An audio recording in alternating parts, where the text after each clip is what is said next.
মুসলমান এক মায়ের সন্তান। হিন্দু কি মুসলমান এক মায়ের সন্তান। আমার মনতে হিংসা নিন্দা নাই, সবই আমি তোমায় দিছি রে ঠাই।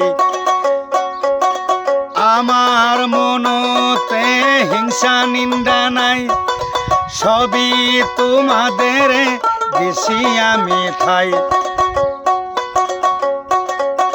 মোর মনত ভেদ বাত নাই মোর আল্লাহ, মোর মনত ভেদ ভেদ নাই মোর আল্লাহ। হিন্দু কি মুসলমান এক মায়ের সন্তান, হিন্দু কি মুসলমান এক মায়ের সন্তান। ও